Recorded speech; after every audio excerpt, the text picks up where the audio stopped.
Yo, what's up guys? Kamusta kayo dyan? Another night, another sundo at chat din pala tayo ngayong gabi na to guys. For today's video, susunduin ko nga pala yung mahal ko sa kanyang trabaho. At diretso na pala kami sa inuman sa bahay ni pare. At hindi ko na lang na-videoan yung pagsundo ko sa mahal ko at bumili na rin kami ng pulutan.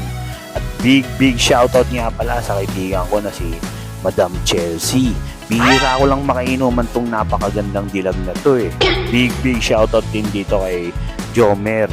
At naubos na yung iniinom namin. Bumili lang ako ng panibagong. Hindi ko na rin pala na-videoan yung pagbili ko ng alak.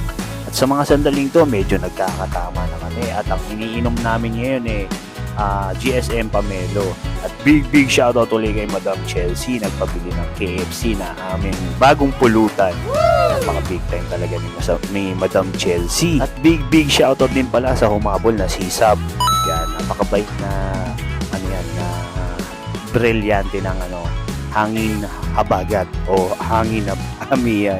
At sa mga sandaling to, yun na nga, nagkakatama na kami ng alak. Lalong-lalo na to si Madam Chelsea. Galing pa yata siya sa parang galing pa ng OJT yung suot Hindi, joke lang. Hindi OJT yung suot niya. At sa mga sandaling to, bumili na uli kami ng panibagong alak. Bali, isang case na Pilsen ang binili namin kay paring PJ.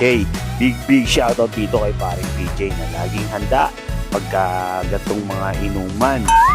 Big shoutout din pala sa kapatid ni paring PJ na si Maring Julia. Napakagandang babae. Marang-mana kay kuya niya na napakapoging lalaki. At sa mga sandaling to, lumalalim na ang inuman namin at pakulit na ng pakulit si Madam Chelsea. Paharot na ng paharot. Tingnan nyo gagawin yan mamaya. At ako naman tamang shot lang. Ako na lang naging tanggero nila. At kanina hindi niya pinapansin si Jomer. Pero nagpapapansin na ng gusto kay Jomer.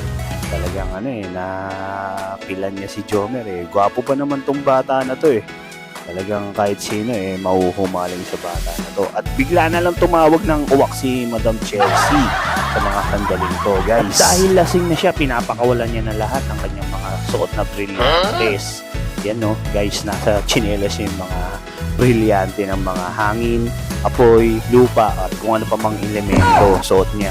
Ayan, inubad niya na yung brilyante guys. At bumili pa pala kami ng isang case ni parang PJ at si Madam Chelsea naman uuwi na sa kanilang bahay dahil hindi niya na kayang uminom sa mga sandaling to. At dito ko na rin pala tatapusin tong video na to. Maraming salamat sa lahat ng mga followers ko at mga viewers ko. At kung hindi pa kayo nakapollow sa akin, baka pwedeng i-follow nyo na rin ako. Like and share na rin. Napakalaking tulong yun sa mga kagaya ko nagsisimula pa lang sa pagiging content creator. So see you in my next vlog guys.